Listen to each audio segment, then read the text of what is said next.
Next up, our Lafayette native started Karen Crow High School at the Crow Dome, led the Bears to a state championship, went on to play at LSU, first team All-American, remains the all-time leading rusher in the history of LSU football, 4,557 yards. He also is the all-time leader in rushing touchdowns with 46, scored 50 touchdowns in total at LSU, played 13 years in the NFL, all with the New England Patriots, where he was part of 3 Super Bowl championship teams. He doesn't quite have a ring for every finger, but it's close. He's a member of the Patriots Hall of Fame, the College Football Hall of Fame, and the Louisiana Sports Hall of Fame, and he happens to be wearing that jacket here today. Now 3-0 and ranked 3rd in the country, LSU hosts Southeastern Louisiana Saturday evening. Please give a warm welcome to Hall of Famer himself, another legend, Kevin Faulk. Kevin.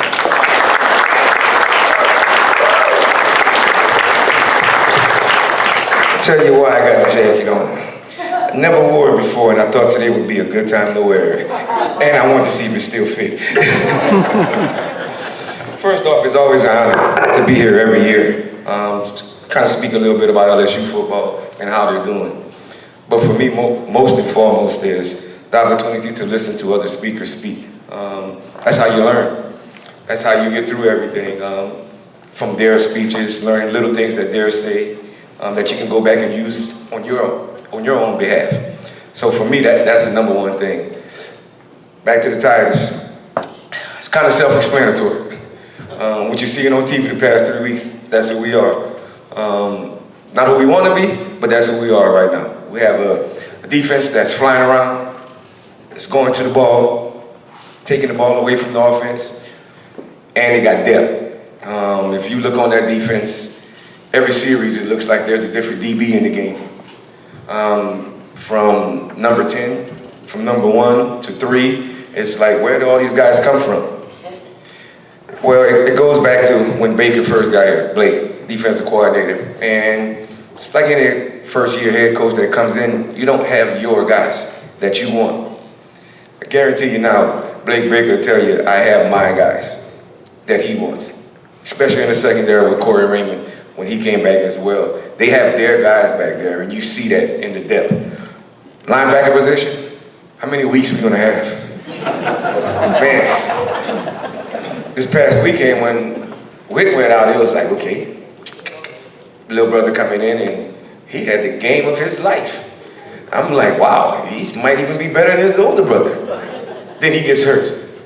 And then the younger brother comes in, it's like, okay, I know they don't have another one in there, but you just never know. But it just goes to show you how those guys are really playing together, communication-wise. You can see it on the back end, especially with a lot of guys that's just coming in, portal guys.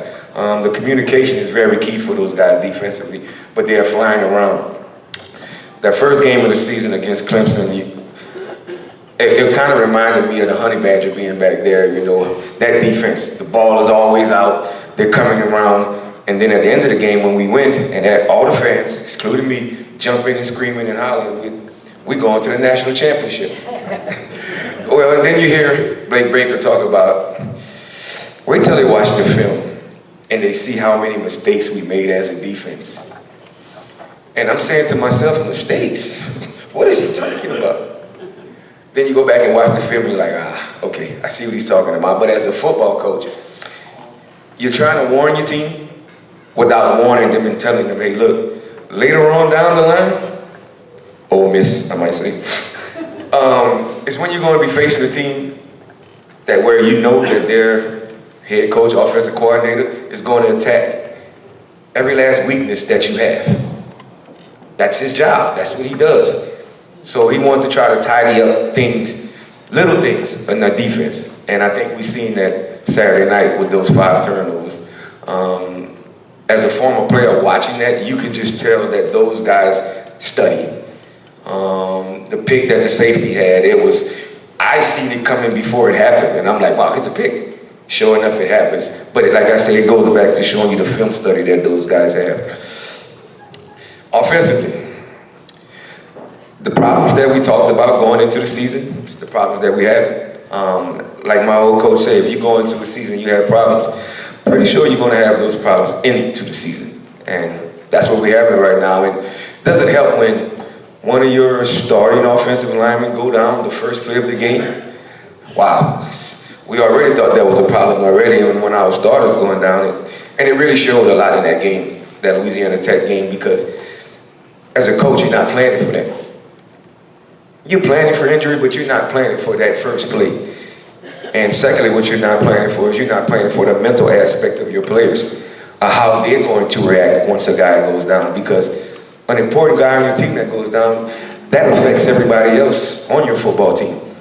So that was one aspect on the Louisiana Tech game that really got me. And then Florida game, you wanted them to come out and do a lot more. It wasn't that, but defense performed as well. Defense win championships. And then you have the infamous, how do you say that, press conference blew up by Coach Kelly. Well, I was on a podcast yesterday and I kind of spoke about that.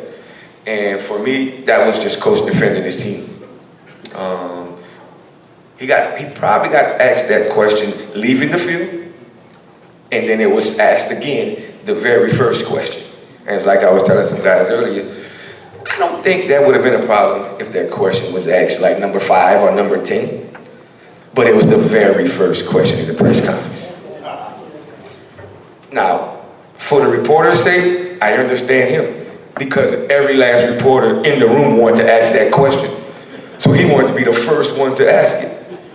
So it's still, give and take. But I also told the guy I was doing the podcast with as well that I guarantee you this, Coach is going to watch that, he's going to reveal it, and then he's going to apologize, because it's all a learning moment for you. And like I was telling you guys earlier, we're still human. Still human. Our emotions do come out. And sometimes you don't want to, but it happens.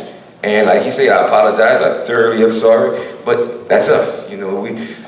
I always just say that as a football player, we are taught to read and react quickly.